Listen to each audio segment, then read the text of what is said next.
Hello, hello, hello, good morning. It is August, and I'm over here grabbing the tractor because it's time to go into town and pick up my new seeder that's been sitting there for months, my new used seeder, because we're going to get some seed in the ground over here on those fields that I was taking care of the last month. And along the way, of course, I have news. There's always news. First, the thing I am happiest about. I don't think those guys who've been bothering me are going to be bothering me anymore.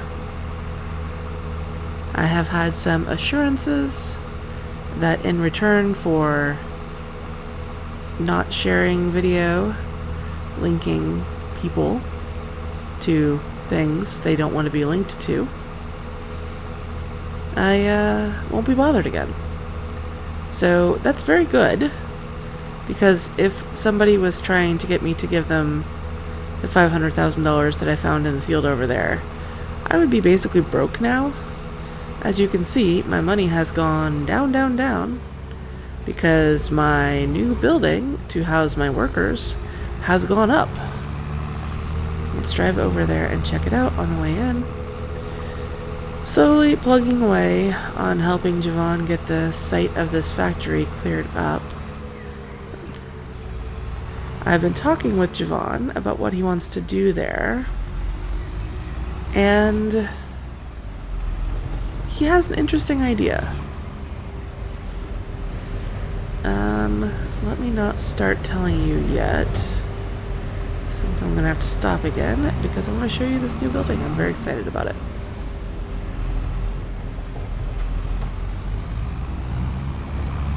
So let's head around here, and you can see what my money has bought.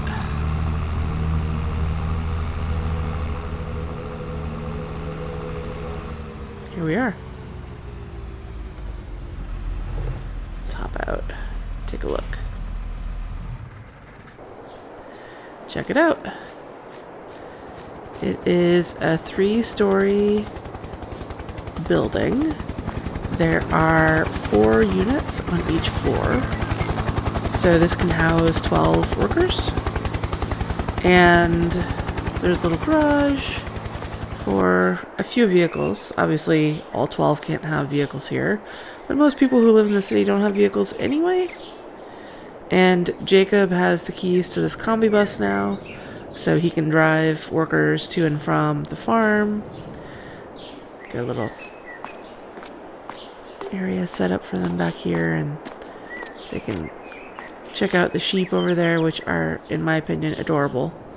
So yeah, I am very happy with the way this has shaped up. I think it's going to be a blessing for me to have workers, and I think a lot of people who live in the city who've been having trouble getting housing for years, they're just stuck on wait lists, are going to find it helpful too. So I think that is going to be a major win-win. And it did cost me a lot of money. It was somewhere around $400,000 when all was said and done, but now I've got a place for workers to live. So hopefully that's enough incentive to get people to come out to the frontier, where, you know, technically it may not be safe. Still don't know enough about what happened to Leo, who is still not talking to me, but whatever. I can't do anything about it, so stressing out about it won't help. Yeah, this is a lot of people. Will someone go?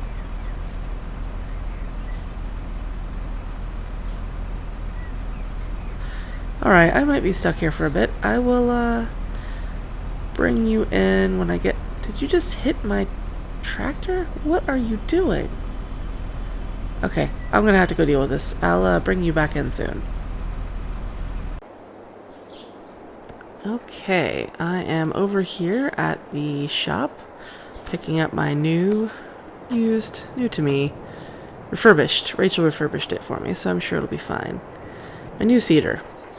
And my roller is still over here, this giant roller, that my tractor is not actually big enough to pull. Which is a shame, because it would be really nice to be able to use it on these fields I'm about to plant with this seeder. But there might be a way to make that work. Let's hop in and talk about it on the way. So I was going to tell you, before I got all excited to show you my new building, I've been chatting with Javon about what he might want to do now that his factory has been destroyed. It seems like the insurance paperwork is just about done, so he's expecting a payout on that in the next month or two. And he didn't super love running the factory. It was sort of a thing to do sometimes, but he didn't necessarily want that to be the rest of his life, his career, which I think is a little bit silly. Why did he build it? But it doesn't matter. He was trying to help me out. That's the important thing. It was a very kind thing of him to do. Javon used to... Whoa! Everybody today. Jeez. Alright. Yeah, you go. Okay. This intersection is awful.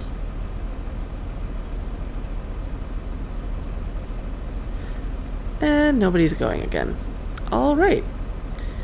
I will see you after I get out the gates, because this is stupid. Okay, like I was saying.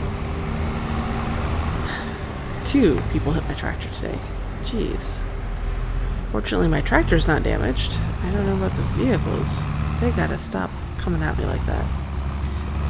So I was talking to Javon.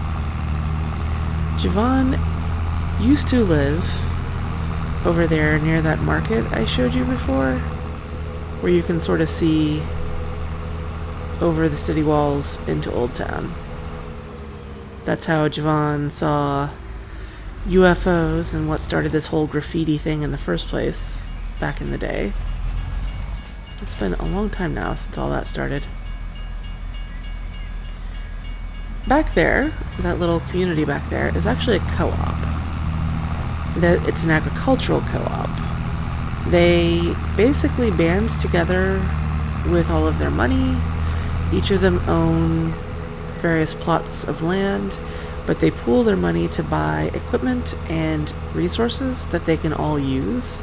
So they have like one silo that is a community silo that they all sort of use, and they had like one harvester and a handful of tractors. I think a couple people might have owned their own tractor, but basically the co-op was a way for them to pool their resources, get equipment without having to own enough land to really support all of that individually.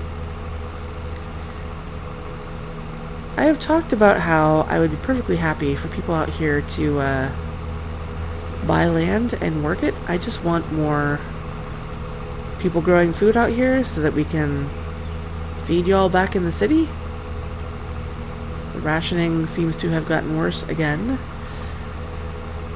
My parents have been telling me it's kind of tense there. So, anyway, Javon was talking to me about maybe pooling his insurance money from the factory payout with some of the money that he had left from the fundraiser that got the lawyers to basically free him from being held, and form a co-op. So he would get access to this equipment, but he would be able to plow that property that he owns over there and put some fields on it so he could go back to farming. And the money that he would contribute to a co-op could help us buy that big tractor that I've been putting off buying, or more property maybe, if we want to add some more fields. And potentially, the people who I bring on as workers could over time also buy into the co-op. So it could be more of a community of people who are sort of working together and pooling resources instead of people who are just employed by me.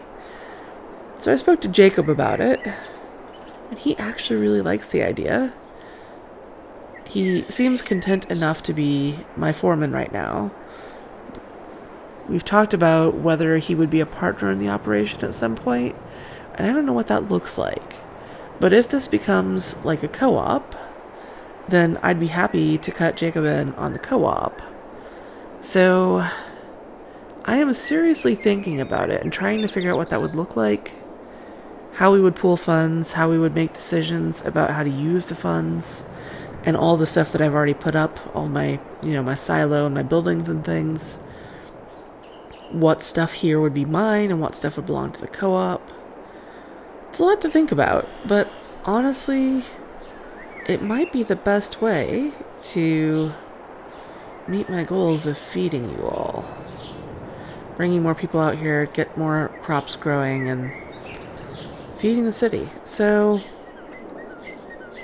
I am enthusiastic about what that might look like. Anyway, I'm here now with my seeder. I need to get seed and fertilizer loaded into this, and then I'm going to go ahead and put canola in both of those fields. I have an update about the canola, which I'll tell you later because I've been talking a lot right now. I will catch you after a time lapse.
Okay. We are all set. These fields are both planted now. It's so nice to have this cedar. I own it. I don't have to worry about how long I've had it, if I need to get back to the shop, if I need to roll it over the next month. It's just mine. And it worked really well. This went really fast. I can now forget about these fields until next year, which is great, because I put the manure and slurry down last month, and I had fertilizer loaded in. When I seeded just now, so these will have been double fertilized. I may need to weed next month still, but aside from that, I can just ignore them, which is great because October is going to be so busy. I will get this put away, and I was thinking I would maybe roll off camera, but I remembered. I have a foreman now. I'm going to call Jacob and get him over here and make him roll these fields because I hate rolling. It is the most boring thing ever. And I will get over to the cow yard and get the mowers hooked up because I need to mow the grass field, and I might make some hay. We'll find out. So I will see you in a time lapse with the mowers.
Okay, that is grass work done. I have finished picking up the hay. I went ahead and rolled this field. I didn't make Jacob do this one.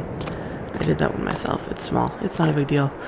This thing, it's like, there's like a fan in here or something to pick up the hay or straw and blow it up into the hayloft, which is super convenient. It's a nice mechanism, but it jammed. I had to partially disassemble this thing and free up something in there was starting to melt. So I had to take a grinder to it and grind it down a little bit.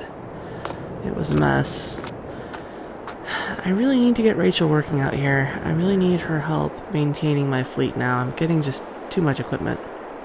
Anyway, I got that unjammed and I got the rest of the hay loaded into the hayloft.